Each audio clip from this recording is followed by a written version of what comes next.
ಮೆಂಡೆಲೀಫ್ 1834 1907. ರಸಾಯನ ವಿಜ್ಞಾನದ ಅಪ್ರತಿಮ ಭವಿಷ್ಯವಾದಿ ಡ್ಮಿಟ್ರಿ ಐವಾನೋವಿಚ್ ಮೆಂಡೆಲೀಫ್ನ ಹೆಸರನ್ನು ಕೇಳದ ವಿಜ್ಞಾನದ ವಿದ್ಯಾರ್ಥಿ ಇಲ್ಲ.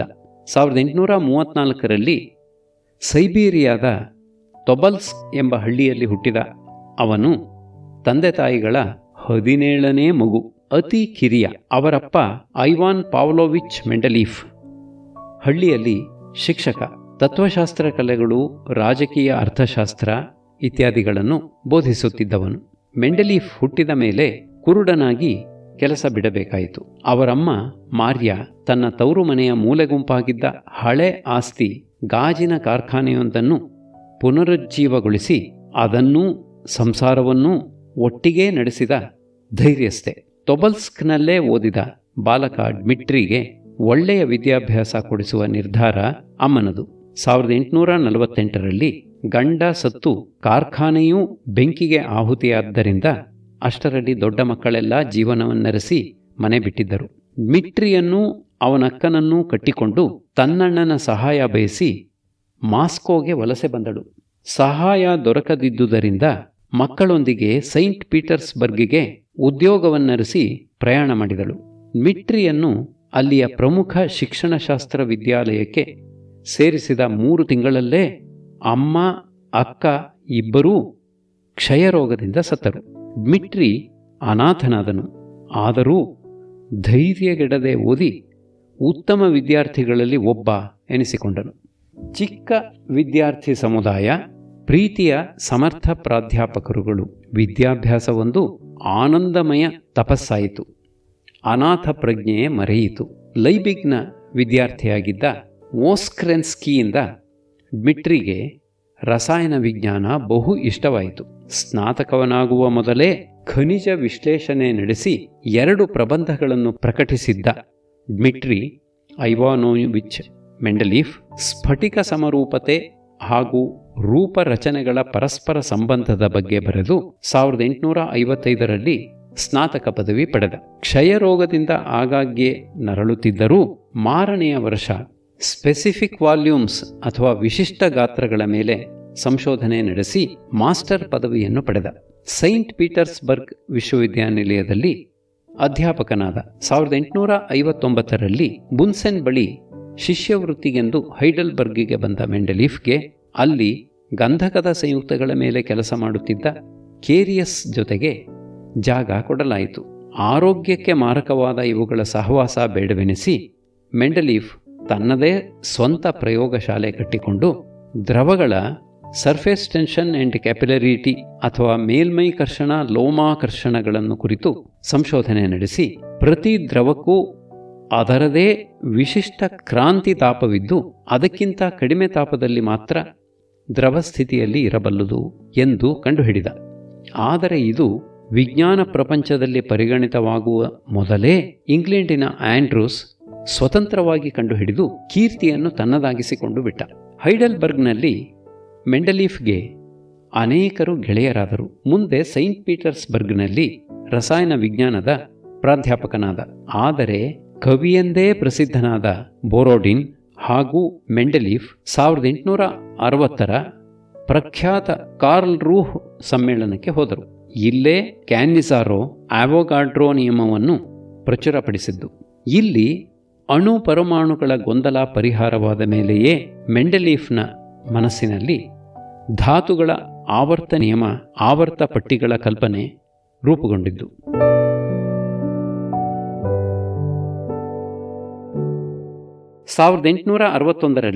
ಸೈಂಟ್ ಪೀಟರ್ಸ್ಬರ್ಗಿಗೆ ಹಿಂದಿರುಗಿದ ಮೆಂಡೆಲೀಫ್ ಅಲ್ಲಿ ಸಾವಯವ ರಸಾಯನ ವಿಜ್ಞಾನವನ್ನು ಬೋಧಿಸತೊಡಗಿ ಒಂದು ಪಠ್ಯಪುಸ್ತಕವನ್ನೂ ಬರೆದ. ಅದಕ್ಕೆ ಡೆಮಿಡಾವ್ ಬಹುಮಾನ ಬಂದು ಜನಾದರಣೀಯವಾಯಿತು. ಚಿಕ್ಕಂದಿನಲ್ಲಿ ಸೈಬೀರಿಯಾದ ತಮ್ಮ ಗಾಜಿನ ಕಾರ್ಖಾನೆಯಲ್ಲಿ ಆಟವಾಡುತ್ತಿದ್ದಾಗಲಿಂದಲೂ ಮೆಂಡೆಲೀಫ್ಗೆ ತಾಂತ್ರಿಕ ಸಮಸ್ಯೆಗಳನ್ನು ಬಿಡಿಸುವುದರಲ್ಲಿ ಆಸಕ್ತಿ.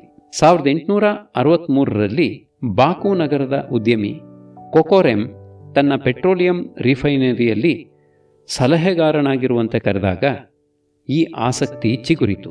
ಇನ್ನೂ ಪ್ರಾರಂಭ ದಶೆಯಲ್ಲಿದ್ದ ಆ ಉದ್ಯಮದಲ್ಲಿನ ಲೋಪದೋಷಗಳನ್ನು ಸರಿಪಡಿಸಿ ಆಗ ಧಾರಾಳವಾಗಿ ಆಮದಾಗುತ್ತಿದ್ದ ಅಮೆರಿಕನ್ ಸೀಮೆಎಣ್ಣೆಗಿಂತಲೂ ರಷ್ಯನ್ ಸೀಮೆಎಣ್ಣೆ ಅಗ್ಗವಾಗುವಂತೆ ಸುಧಾರಣೆಗಳನ್ನು ಮಾಡಿದ. ಅಕ್ಕನ ಒತ್ತಾಯಕ್ಕೆ ಅದೇ ವರ್ಷ ಫಯಜ್ವಾ ನಿಕಟಿಕ್ನಾ ಲೆಶ್ಕೇವಾಳನ್ನು ಮದುವೆಯಾದ. ವ್ಲಾಡಿಮಿರ್ ವೋಲ್ಗಾ ಎಂಬ 2 ಮಕ್ಕಳು ಹುಟ್ಟಿದರು. ಆದರೂ ದಂಪತಿಗಳಲ್ಲಿ ಹೊಂದಾಣಿಕೆಯಾಗದೆ ಬಹುಬೇಗ ಬೇರ್ಪಡಬೇಕಾಯಿತು. 1865ರಲ್ಲಿ ಜಲ ಸಂಯುಕ್ತಗಳ ಅಥವಾ ಹೈಡ್ರೇಟ್ಸ್ಗಳ ಕುರಿತು ಡಾಕ್ಟರೇಟ್ ಪದವಿ ಪಡೆದ ಮೆಂಡೆಲೀಫ್ 1867ರಲ್ಲಿ ಸೈಂಟ್ ಪೀಟರ್ಸ್ಬರ್ಗ್ ವಿಶ್ವವಿದ್ಯಾನಿಲಯದಲ್ಲಿ ಪ್ರಾಧ್ಯಾಪಕನಾಗಿ ನೇಮಕಗೊಂಡ. ಮುಂದಿನ ವರ್ಷ ಪ್ರಕಟವಾದ ಅವನ ಸುಪ್ರಸಿದ್ಧ ಸಾಮಾನ್ಯ ರಸಾಯನಶಾಸ್ತ್ರದ 8 ರಷ್ಯನ್ ಪರಿಷ್ಕೃತ ಪುನರ್ಮುದ್ರಣಗಳು ಹೊರಬಂದುವಲ್ಲದೆ ಅನೇಕ ಬಾರಿ ಇಂಗ್ಲಿಷ್, ಫ್ರೆಂಚ್, ಜರ್ಮನ್ಗಳಿಗೆ ಭಾಷಾಂತರಗೊಂಡಿತು. ಇದೊಂದು ವಿಜ್ಞಾನ ಪುಸ್ತಕವೋ ಸಾಹಿತ್ಯ ಕೃತಿಯೋ ಎನ್ನುವಷ್ಟು ಆತ್ಮೀಯ ಭಾವನೆಗಳನ್ನು ಇದರಲ್ಲಿ ವ್ಯಕ್ತಪಡಿಸಿದ್ದಾನೆ. ವಿಜ್ಞಾನ ಸಾಹಿತ್ಯದಲ್ಲೇ ಇದು ಅತ್ಯಂತ ಅಪರೂಪದ ಕೃತಿ, ಮೆಂಡೆಲೀಫನ ಮೇರುಕೃತಿ. ಇದನ್ನು ಬರೆಯುವಾಗ ಅವನಿಗೆ ನಿರವಯವ ರಸಾಯನ ವಿಜ್ಞಾನವನ್ನೂ ಸಾವಯವ ರಸಾಯನ ವಿಜ್ಞಾನದ ಹಾಗೆಯೇ ಕ್ರಮಬದ್ಧಗೊಳಿಸುವ ಅವಶ್ಯಕತೆ ತಲೆದೋರಿತು. ಒಂದೊಂದು ಧಾತುವಿಗೂ ಒಂದೊಂದು ಕಾರ್ಡು ಮಾಡಿಕೊಂಡು ಧಾತುವಿನ ಪರಮಾಣು ತೂಕ, ಗುಣಲಕ್ಷಣಗಳು ಹಾಗೂ ಅದರ ಸಂಯುಕ್ತಗಳ ವೈಶಿಷ್ಟ್ಯಗಳು ಎಲ್ಲವನ್ನೂ ಗುರುತು ಹಾಕಿಕೊಂಡು ಧಾತುಗಳಲ್ಲಿ ಕ್ರಮಬದ್ಧತೆ ಏನಾದರೂ ಇದೆಯೇ ಎಂದು ಪರೀಕ್ಷಿಸಲು ಅವುಗಳನ್ನು ಅನೇಕ ರೀತಿಯಲ್ಲಿ ಜೋಡಿಸಿ ನೋಡಿದನು. ಪರಮಾಣು ತೂಕದ ಏರು ಕ್ರಮದಲ್ಲಿ ಧಾತುಗಳನ್ನು ಜೋಡಿಸಿದಾಗ ರಾಸಾಯನಿಕ ಗುಣಲಕ್ಷಣಗಳು ಕ್ರಮವಾಗಿ 2, 8, 8, 18 ಧಾತುಗಳ ನಂತರ ಆವರ್ತಗೊಳ್ಳುವುದನ್ನು ಗಮನಿಸಿದನು. ಪರಮಾಣು ತೂಕ ಏರಿಕೆ ಕ್ರಮದ ಸರಣಿಯನ್ನು ಎಡದಿಂದ ಬಲಕ್ಕೆ ಜೋಡಿಸುತ್ತಾ ಆವರ್ತಗೊಂಡ ಗುಣಗಳುಳ್ಳ ಧಾತುಗಳು ಒಂದರ ಕೆಳಗೊಂದು ಬರುವಂತೆ ಸಾಲುಗಳನ್ನಿರಿಸಿ ಮೂಲ ಧಾತುಗಳ ಆವರ್ತ ಪಟ್ಟಿಯನ್ನು ತಯಾರಿಸಿದನು. ಗುಣಗಳ ಹೋಲಿಕೆಯನ್ನು ಪ್ರತಿಬಿಂಬಿಸುವ ಮೇಲಿನಿಂದ ಕೆಳಕ್ಕೆ ಬರುವ ಕಲುಮುಗಳಿಗೆ ತುಂಬ ಪ್ರಾಶಸ್ತ್ಯ ನೀಡಿ ಸರಣಿಯಲ್ಲಿ ಬಂದ ಧಾತು ತನ್ನ ಗುಣಲಕ್ಷಣಗಳಿಂದಾಗಿ ಎಲ್ಲಿ ಸಲ್ಲುವುದೋ ಅಲ್ಲಿಗೆ ಹೊಂದಿಸುವಾಗ ಆವರ್ತ ಪಟ್ಟಿಯ ಅನೇಕ ಕಡೆ ಸ್ಥಳಗಳನ್ನು ಖಾಲಿ ಬಿಟ್ಟು ಅಲ್ಲಿ ಸಲ್ಲಬೇಕಾದ ಇಂತಿಂತಹ ಗುಣಗಳುಳ್ಳ ಧಾತುಗಳು ಮುಂದೆ ಕಂಡುಹಿಡಿಯಲ್ಪಡುತ್ತವೆ ಎಂದು ಭವಿಷ್ಯ ನುಡಿದನು. ಕಾರ್ಲ್ ರೂಹ್ ಸಮ್ಮೇಳನಕ್ಕೆ ಹೋಗಿ ಬಂದಿದ್ದ ಜರ್ಮನಿಯ ಲೋಥರ್ ಮೇಯರ್ ಸಹ ಇದೇ ಸಮಯದಲ್ಲಿ ಧಾತುಗಳ ಭೌತ ಗುಣಲಕ್ಷಣಗಳನ್ನೂ ಪರಮಾಣು ತೂಕಗಳನ್ನೂ ಆಧರಿಸಿ ಹೆಚ್ಚು ಕಡಿಮೆ ಇಂತಹುದೇ ಆವರ್ತನೆಯನ್ನು ಕಂಡುಹಿಡಿದನಾದರೂ ಪ್ರಕಟಿಸಲು ತಕ್ಷಣವೇ ಧೈರ್ಯ ಮಾಡದೇ ಇದ್ದುದರಿಂದ ಆವರ್ತನಾ ನಿಯಮದ ಆವಿಷ್ಕಾರದ ಕೀರ್ತಿ ಮೆಂಡೆಲೀಫ್ನಿಗೆ ಸಂದಿತು. ಮೆಂಡೆಲೀಫ್ನ ಆವರ್ತ ಪಟ್ಟಿಯ ನಂತರ ಅವನು ಖಾಲಿ ಬಿಟ್ಟ ಜಾಗಗಳಲ್ಲಿ ಹೊಂದಬೇಕಾದ ಗುಣಗಳುಳ್ಳ ಧಾತುಗಳಿಗಾಗಿ ಸಂಶೋಧನೆ ಭರದಿಂದ ನಡೆದು ಹೊಸ ಧಾತುಗಳ ಆವಿಷ್ಕಾರವಾದಂತೆಲ್ಲ ಬಹುತೇಕ ಎಲ್ಲ ಸಂದರ್ಭಗಳಲ್ಲಿಯೂ ಅವನ ಭವಿಷ್ಯ ನಿಜವಾದದ್ದನ್ನು ನೋಡಿ ವಿಜ್ಞಾನ ಜಗತ್ತು ಅಚ್ಚರಿಯಿಂದ ನಿಬ್ಬೆರಗಾಯಿತು. ಮೆಂಡೆಲೀಫ್ನ ಅಮೋಘ ಕಾಣ್ಕೆಯನ್ನೂ ಧೈರ್ಯವನ್ನೂ ಎಲ್ಲರೂ ಕೊಂಡಾಡಿದರು. ಅವನ ಕೀರ್ತಿ ಶಿಖರವೆಂದರೆ ಈ ಆವರ್ತ ಪಟ್ಟಿಯೇ. ರಷ್ಯನ್ ಕೆಮಿಕಲ್ ಸೊಸೈಟಿಯನ್ನು 1868ರಲ್ಲಿ ಸ್ಥಾಪಿಸಿದ ಮೆಂಡೆಲೀಫ್ 1869ರಲ್ಲಿ ತನ್ನ ಆವರ್ತ ಪಟ್ಟಿಯ ವಿವರಣೆಯನ್ನು ಪ್ರಕಟಿಸಿದ. ಮೊದಲು ಉತ್ಸಾಹದ ಸ್ವಾಗತವೇನೂ ಸಿಕ್ಕಲಿಲ್ಲವಾದರೂ ಕ್ರಮೇಣ 10-15 ವರ್ಷಗಳಾದ ಮೇಲೆ ಅವನು ಭವಿಷ್ಯ ನುಡಿದಿದ್ದ ಎಲ್ಲಾ ಗುಣಗಳನ್ನೂ ಹೊಂದಿದ್ದ ಗ್ಯಾಲಿಯಂ, ಸ್ಕ್ಯಾಂಡಿಯಂ, ಜರ್ಮೇನಿಯಂಗಳ ಆವಿಷ್ಕಾರವಾದ ಮೇಲೆ ರಷ್ಯಾ, ಯುರೋಪು, ಅಮೆರಿಕ ಎಲ್ಲವೂ ಮುಕ್ತ ಕಂಠದಿಂದ ಅವನನ್ನು ಪ್ರಶಂಸಿಸಿದವು. ಧಾತುಗಳ ಪರಮಾಣುಗಳಲ್ಲಿನ ಎಲೆಕ್ಟ್ರಾನ್ ವಿನ್ಯಾಸ ತಿಳಿದ ಮೇಲಂತೂ ಆವರ್ತ ಪಟ್ಟಿಯ ಮಹತ್ವ ಇಮ್ಮಡಿಯಾಗಿ ಬೆಳೆದಿದೆ. ಇವತ್ತಿಗೂ ಮೆಂಡೆಲೀಫ್ನನ್ನು ಪ್ರಸಕ್ತನನ್ನಾಗಿರಿಸಿದೆ. 1870ರ ನಂತರ ಮೆಂಡೆಲೀಫ್ ತಂತ್ರಜ್ಞಾನದ ಕಡೆಗೆ ಮನಸ್ಸು ಕೊಟ್ಟ. ರಷ್ಯಾದ ಖನಿಜ ಸಂಪತ್ತು, ಅವುಗಳಿಂದ ಬೆಳೆಸಬಹುದಾದ ಕೈಗಾರಿಕೆಗಳು, ಇವುಗಳ ಅಧ್ಯಯನದಲ್ಲಿ ತೊಡಗಿದ. 1876ರಲ್ಲಿ ಪೆಟ್ರೋಲಿಯಂ ತಂತ್ರಾಧ್ಯಯನಕ್ಕಾಗಿ ಅಮೆರಿಕದ ಪೆನ್ಸಿಲ್ವೇನಿಯಾ ಎಣ್ಣೆ ಕ್ಷೇತ್ರಕ್ಕೆ ಭೇಟಿ ಕೊಟ್ಟು ಬಹಳಷ್ಟು ಮಾಹಿತಿ ಸಂಗ್ರಹಿಸಿ ಮರಳಿದ. ರಷ್ಯಾದ ಪೆಟ್ರೋಲಿಯಂ ಉದ್ಯಮವನ್ನು ಬೆಳೆಸುವುದಕ್ಕಾಗಿ ದುಡಿದ.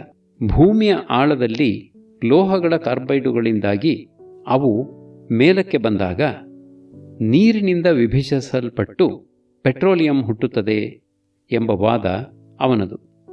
ಇದನ್ನು ಅವನು ಕೆಲವು ಪ್ರಯೋಗಗಳನ್ನು ಮಾಡಿ ಕೃತಕವಾಗಿಯೂ ತೋರಿಸುತ್ತಿದ್ದ. ಈಗ ಈ ವಾದವನ್ನು ಯಾರೂ ನಂಬುವುದಿಲ್ಲವಾದರೂ ಆ ಕಾಲದಲ್ಲಿ ಇದರ ಆಶ್ರಯದಲ್ಲಿ ಬಹಳಷ್ಟು ಸಂಶೋಧನೆಗಳು ನಡೆದದ್ದಂತೂ ನಿಜ. ಹೆಂಡತಿಯಿಂದ ದೂರವಾಗಿ ಬಹುಕಾಲವಾಗಿದ್ದರೂ ವಿಚ್ಛೇದನೆ ಸಿಕ್ಕದೇ ಇದ್ದ ಕಾರಣ ಮೆಂಡೆಲೀಫ್ 1876ರಲ್ಲಿ ಅನ್ನಾ ಎಂಬ ಹದಿಹರೆಯದ ಹುಡುಗಿಯನ್ನು ಪ್ರೇಮಿಸಿ ಮದುವೆಯಾದ. ಕಾನೂನಿಗೆ ವಿರುದ್ಧವಾಗಿ ಇಬ್ಬರನ್ನು ಮದುವೆಯಾಗಿದ್ದಾನೆಂಬ ದೂರು ಸಾರ್ ದೊರೆಯವರೆಗೂ ಹೋಯಿತು. ದೊರೆ ಮೆಂಡೆಲೀಫಿಗೆ ಇಬ್ಬರು ಹೆಂಡರು ನಿಜ, ಆದರೆ ನನಗಿರುವವನು ಒಬ್ಬನೇ ಮೆಂಡೆಲೀಫ್, ಏನು ಮಾಡಲಿ ಎಂದನಂತೆ. 1880ರಲ್ಲಿ ಇಂಪೀರಿಯಲ್ ಅಕಾಡೆಮಿ ಆಫ್ ಸೈನ್ಸಸ್ನಲ್ಲಿ ದೊರಕಬೇಕಾಗಿದ್ದ ಗೌರವ ಪೀಠ ಆಂತರಿಕ ರಾಜಕೀಯದಿಂದಾಗಿ ತಪ್ಪಿಹೋಯಿತು.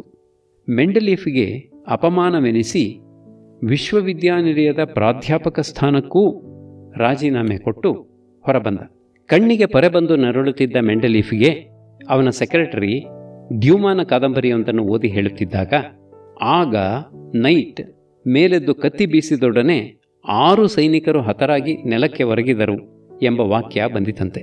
ಆಗ ಮೆಂಡೆಲೀಫ್, ಒಳ್ಳೆಯದು, ನಮ್ಮ ಸಾಹಿತ್ಯದಲ್ಲಿ ಒಬ್ಬನನ್ನು ಕೊಂದ ಮೇಲೆ 2 ಸಂಪುಟದಷ್ಟು ನೋವು ನರಳಾಟ ಇರುತ್ತದೆ. ಇಲ್ಲಿ ಒಂದೇ ಪುಟದಲ್ಲಿ 6 ಮಂದಿ ಸತ್ತರೂ ಯಾರಿಗೂ ದುಃಖವಾದಂತೆ ಕಾಣುವುದಿಲ್ಲ ಎಂದನಂತೆ.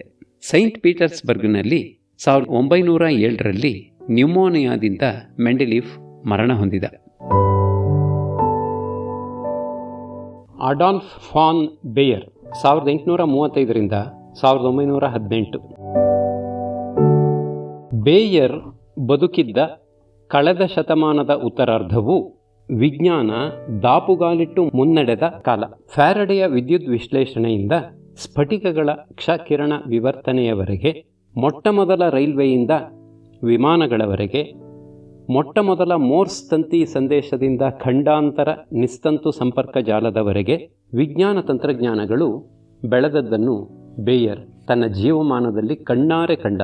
ವಿವಿಧ ಸಸ್ಯಜನ್ಯ ವರ್ಣಗಳ ಪೃಥಕ್ಕರಣದಿಂದ ಆರಂಭಿಸಿ ಅನೇಕಾನೇಕ ಹೊಸ ಕೃತಕ ರಂಗುಗಳ ಆವಿಷ್ಕಾರದ ಮೂಲಕ ಜರ್ಮನ್ ರಸಾಯನ ಉದ್ದಿಮೆಯನ್ನು ಬೆಳೆಸಿದವನು ಅಡಾಲ್ಫ್ ಫಾನ್ ಬೇಯರ್.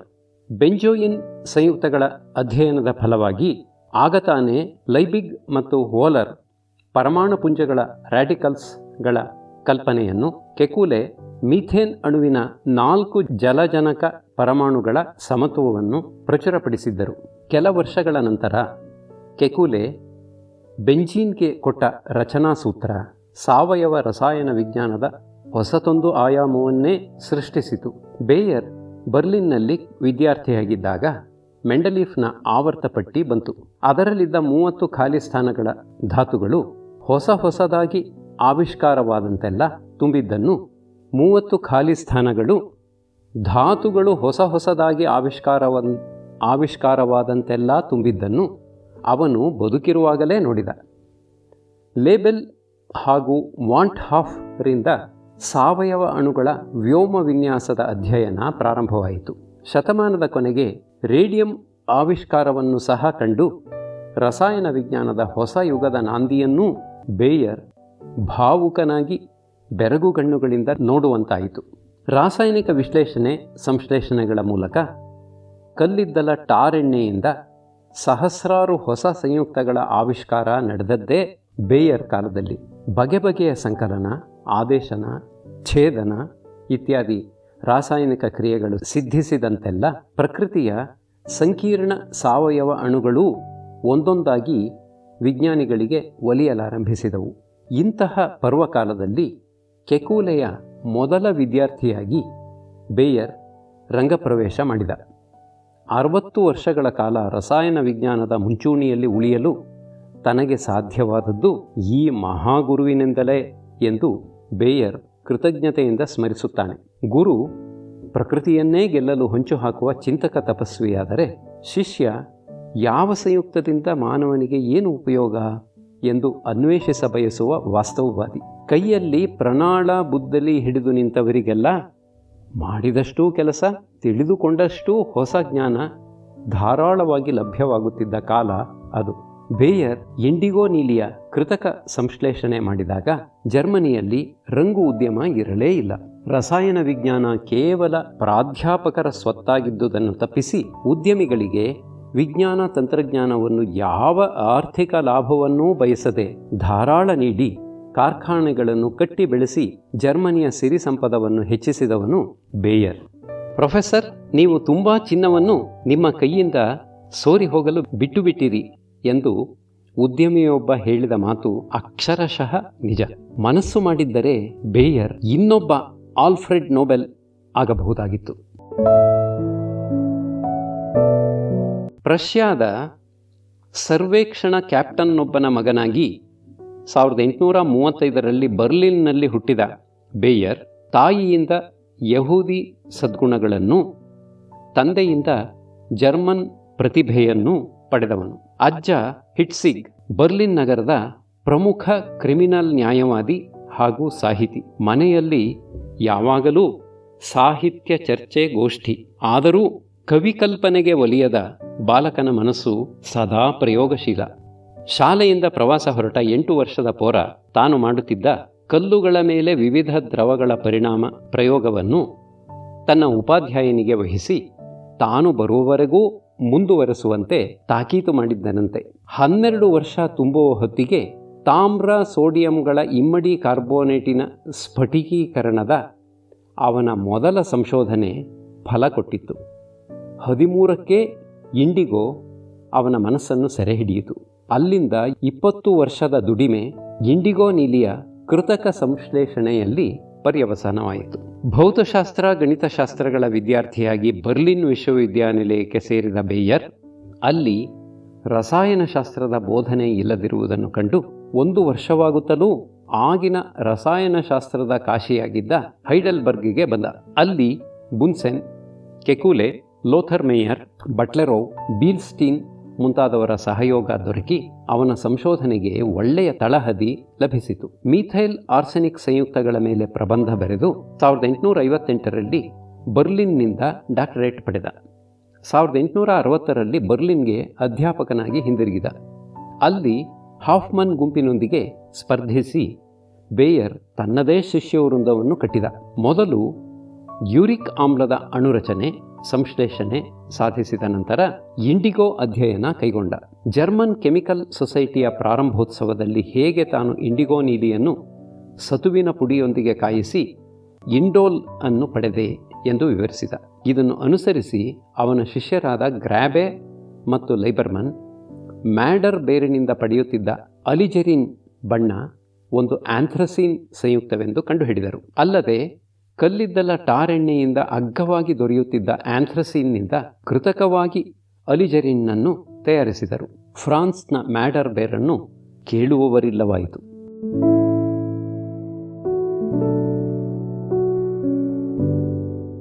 ಯೂರಿಕ್ ಆಮ್ಲದ ಅಧ್ಯಯನ ಬೇಯರನ್ನು ಚಿಂತಿಸುವಂತೆ ಮಾಡಿತು. ಸಾವಯವ ಸಂಯುಕ್ತಗಳ ಅಣುಗಳು ನೀರನ್ನು ವಿಸರ್ಜಿಸಿ ಸಾಂದ್ರೀಕರಣಗೊಳ್ಳುವ ಮೂಲಕ ಹೊಸ ಸಂಯುಕ್ತಗಳನ್ನು ಕೊಡುವ ಕ್ರಿಯೆಗಳ ಬಗ್ಗೆ ಪ್ರಯತ್ನಗಳನ್ನು ಮುಂದುವರೆಸಿದನು. ಹೀಗೆ ಮೊಟ್ಟಮೊದಲ ಥ್ಯಾಲಿನ್ ಬಣ್ಣಗಳು, ಆಂಥ್ರಕ್ವಿನೋನ್ ಬಣ್ಣಗಳು ಅವನ ಪ್ರಣಾಳದಲ್ಲಿ ಹುಟ್ಟಿ ಬಂದವು. ಬಟ್ಟೆಯ ನೂಲುಗಳ ನಡುವೆ ರಾಸಾಯನಿಕ ಕ್ರಿಯೆಯ ಮೂಲಕ ಲೋಹಗಳ ಹೈಡ್ರಾಕ್ಸೈಡ್ಗಳನ್ನು ಒತ್ತರಿಸಿ ಅವುಗಳ ಮೇಲೆ ಕೂರಿಸಿದಾಗ ಸ್ಥಿರವಾಗಿ ನಿಲ್ಲಬಲ್ಲ ಬೆರಗಿನ ಬಣ್ಣಗಳಾದ ಫ್ಲೂರಸೀನ್, ಇಯೋಸಿನ್ ಇಂಥವು. ಇದೇ ಸರಣಿಯಲ್ಲಿ ಮುಂದೆ ಸಂಶ್ಲೇಷಿಸಿದ ರೋಢಮೀನ್ ಬಣ್ಣಗಳು ಅನುಪಮ ಸುಂದರವೆನಿಸಿ ಜನಪ್ರಿಯವಾದವು. ಜರ್ಮನ್ ರಂಗು ಉದ್ದಿಮೆ ಬೇಕಾದ ಹಾಗೆ ಲಾಭ ಗಳಿಸಿ ಬೃಹತ್ತಾಗಿ ಬೆಳೆಯಿತು. 37 ವರ್ಷದ ಬೇಯರ್ 1872ರಲ್ಲಿ ಸ್ಟ್ರಾಸ್ಬರ್ಗ್ ವಿಶ್ವವಿದ್ಯಾನಿಲಯದಲ್ಲಿ ಪ್ರಾಧ್ಯಾಪಕನಾಗಿ ನೇಮಕಗೊಂಡು ಹೊಸ ರಸಾಯನ ವಿಜ್ಞಾನ ವಿಭಾಗವನ್ನು ಕಟ್ಟಿ ಬೆಳೆಸಿದನು. ಮುಂದೆ ಕೀರ್ತಿವಂತರಾದ ಶಿಷ್ಯರ ದಂಡೂ ಬೆಳೆಯಿತು. ಮ್ಯೂನಿಕ್ನಲ್ಲಿ ಲೈಬಿಗ್ 1873ರಲ್ಲಿ ಮರಣ ಹೊಂದಿದ ನಂತರ ಅವನ ಸ್ಥಾನ ತುಂಬಲು ಕೆಕೂಲೆಯಂಥವರೂ ಧೈರ್ಯ ಮಾಡದೇ ಇದ್ದಾಗ 1875ರಲ್ಲಿ ಬೇಯರ್ನೇ ಮ್ಯೂನಿಕ್ಕಿಗೆ ಬರಬೇಕಾಯಿತು. ಇಲ್ಲಿ ಬಂದೊಡನೆ ಆವರೆಗೆ ಇಲ್ಲದಿದ್ದ ಬೋಧನಾ ತರಗತಿಗಳನ್ನು ಪ್ರಾರಂಭಿಸಿದನು. ಬೃಹತ್ ಪ್ರಯೋಗಶಾಲೆಗಳು, ಲೈಬಿಗ್ ಪ್ರವಚನ ಮಂದಿರ ಮುಂತಾದವು ಮೇಲೆದ್ದು ಯುರೋಪಿಗೆಲ್ಲ ಮಾದರಿಯಾದವು. ರಸಾಯನ ವಿಜ್ಞಾನದ ಪ್ರಾಮುಖ್ಯತೆ ಹೆಚ್ಚಾಗುತ್ತಾ ಹೋಯಿತು. ಬೇಯರ್ನ ಕುಟುಂಬ ಜೀವನ ಶಾಂತಿ ತೃಪ್ತಿಗಳಿಂದ ಕೂಡಿತ್ತು. ಪತ್ನಿ ಲಿಡಿಯಾ, ಮಗಳು ಯೂಜೀನ್ ಅನವರತ ಪ್ರೋತ್ಸಾಹವನ್ನೀಯುತ್ತಿದ್ದರು. ಸಭೆ ಸಮಾರಂಭಗಳೆಂದರೆ ಬೇಯರ್ನಿಗೆ ಆಗುತ್ತಿರಲಿಲ್ಲ. ಜನರೊಂದಿಗೆ ಬೆರೆಯುವುದೇ ಅವನ ಸ್ವಭಾವಕ್ಕೆ ಒಗ್ಗುತ್ತಿರಲಿಲ್ಲ. ಹರಿದು ಬಂದ ಅಸಂಖ್ಯಾತ ಮರ್ಯಾದೆಗಳನ್ನೂ ಬಿರುದು ಭಾವನೆಗಳನ್ನೂ ಅವನು ಕಹಿ ಔಷಧಿಯಂತೆ ತಪ್ಪಿಸಿಕೊಳ್ಳಲಾರದ್ದಕ್ಕೆ ಸ್ವೀಕರಿಸುತ್ತಿದ್ದ. ಬೇಯರ್ ಜನಸಾಮಾನ್ಯರಿಗಾಗಿ ಬರೆಯಲೂ ಇಲ್ಲ, ಭಾಷಣ ಮಾಡಲೂ ಇಲ್ಲ. ಹೀಗಿದ್ದರೂ ಅವನ ಕೀರ್ತಿ ಲೈಬಿಗ್ನಿಗಿಂತಲೂ ಮಿಗಿಲಾಗಿದ್ದಿತು. ಅವನು ಸಾಧಿಸಿದ ಇಂಡಿಗೋ ಕೃತಕ ಸಂಶ್ಲೇಷಣೆ ಬ್ರಿಟಿಷ್ ಭಾರತದ ಆರ್ಥಿಕ ತಳಪಾಯವನ್ನೇ ಅಲುಗಿಸಿತು. ನೀಲಿ ತೋಟಗಳನ್ನು ಕೇಳುವವರಿಲ್ಲವಾಯಿತು. ಸಾವಯವ ರಸಾಯನ ವಿಜ್ಞಾನಕ್ಕೆ ಬೇಯರ್ನ ಕೊಡುಗೆ ಬಹಳ ಮುಖ್ಯವಾದುದು. ಅಸಿಟಿಲೀನ್ಗಳ ಮೇಲೆ ಅವನ ಸಂಶೋಧನೆ, ಬೆಂಜೀನ್ ರಚನೆಗೆ ಅವನ ಕೊಡುಗೆ, ಉಂಗರಾಣುಗಳ ಕ್ರಿಯಾಶೀಲತೆಯನ್ನು ವಿವರಿಸುವ ಅವನ ಕೃಷ್ಟವಾದ ಬೇಯರ್ಸ್ ಸ್ಟ್ರೈನ್ ಥಿಯರಿ, ಟರ್ಪೀನ್ ಪರಿಮಳ ದ್ರವ್ಯಗಳ ಮೇಲೆ ಅವನು ನಡೆಸಿದ ಪ್ರಯೋಗಗಳು ಇತ್ಯಾದಿಗಳಿಂದ ಅವನು ಪ್ರಸಿದ್ಧ. 65 ವರ್ಷವಾದರೂ ಅವನು ಆಕ್ಸೋನಿಯಂ ಲವಣಗಳನ್ನು ಕುರಿತು ಸಂಶೋಧನೆ ನಡೆಸುತ್ತಿದ್ದ. ಬಣ್ಣ ಅಣುವಿನಲ್ಲಿ ಹೇಗೆ ಹುಟ್ಟುತ್ತದೆ, ಅಣುರಚನೆಯ ಯಾವ ಯಾವ ಅಂಶಗಳು ಬಣ್ಣಕ್ಕೆ ಕಾರಣ, ಕಾರ್ಬೋನಿಯಂ ಸಂಯುಕ್ತಗಳು ಹೇಗೆ ವರ್ಣಜನಕವಾಗುತ್ತವೆ ಎಂಬ ವಿಚಾರದ ಅವನ 300ನೆಯ ಪ್ರಬಂಧ ಮೊದಲನೆಯ ವಿಶ್ವಸಮರ ಪ್ರಾರಂಭವಾದ ದಿನ ಪ್ರಕಟವಾಯಿತು. 80 ವರ್ಷಗಳವರೆಗೂ ಮ್ಯೂನಿಕ್ನಲ್ಲಿ ರಸಾಯನ ವಿಜ್ಞಾನವನ್ನು ಬೋಧಿಸಿದ ಬೇಯರ್ ಕೊನೆಯವರೆಗೂ ತನ್ನ ಮಾನಸಿಕ ದೈಹಿಕ ಸಾಮರ್ಥ್ಯಗಳನ್ನು ದೃಢವಾಗಿಟ್ಟುಕೊಂಡಿದ್ದು 1918ರಲ್ಲಿ ಇದ್ದಕ್ಕಿದ್ದಂತೆ ಕಣ್ಣುಮುಚ್ಚಿದ. ಅವನ ವ್ಯಕ್ತಿತ್ವದ ಪ್ರಧಾನ ಶ್ರುತಿಯನ್ನು ಅವನ ಮಾತುಗಳಲ್ಲೇ ಕೇಳಬಹುದು. ವಿಜ್ಞಾನಿಯಾದವನು ಆಜ್ಞೆಗಳನ್ನು ಕೊಡುವುದಿಲ್ಲ, ಬದಲಿಗೆ ಶ್ರದ್ಧೆಯಿಂದ ಆಲಿಸುತ್ತಾನೆ. ಪ್ರಕೃತಿಯ ಪಿಸುಗುಟ್ಟುವ ರಹಸ್ಯಗಳಿಗೆ ಅವನ ಕಿವಿ ತೆರೆದಿರುತ್ತದೆ. ಆ ಅನಾಹತ ಶಬ್ದಕ್ಕೆ ಅನುಗುಣವಾಗಿ ಅವನು ತನ್ನನ್ನು ತಾನು ರೂಪಿಸಿಕೊಳ್ಳುತ್ತಾನೆ. ಹಿಂದಿನ ಪ್ರಯೋಗಪಟುಗಳು ಮಾಡಿದ್ದೂ ಇದನ್ನೇ. ನಾನು ಇದೇ ಮಾರ್ಗವನ್ನು ಅನುಸರಿಸಿದೆ. ಮುಕ್ತ ಮನಸ್ಸಿನಿಂದ ಪ್ರಕೃತಿಯ ಬಳಿ ಸಾರುವುದು, ಯಾವುದೇ ಪೂರ್ವಾಗ್ರಹವನ್ನಿಟ್ಟುಕೊಂಡು ಪ್ರಕೃತಿಯ ಮೇಲೆ ದೌರ್ಜನ್ಯ ನಡೆಸುವುದಕ್ಕಿಂತ ಭಿನ್ನ. ನನ್ನ ಅಭಿಪ್ರಾಯಗಳಿಗೆ ಒತ್ತಾಸೆ ದೊರಕಿಸಿಕೊಳ್ಳಲು ನಾನು ಪ್ರಯೋಗ ಮಾಡಲಿಲ್ಲ. ವಸ್ತುಗಳು ತಮ್ಮಷ್ಟಕ್ಕೆ ತಾವು ಹೇಗೆ ವರ್ತಿಸುತ್ತವೆ ಎಂದು ಗಮನಿಸುವುದಕ್ಕಾಗಿ ಮಾಡಿದೆ. ವಾದಗಳನ್ನು ಅಷ್ಟಾಗಿ ನಾನು ನಂಬದೇ ಇರುವುದಕ್ಕೆ ಇದೇ ಕಾರಣ.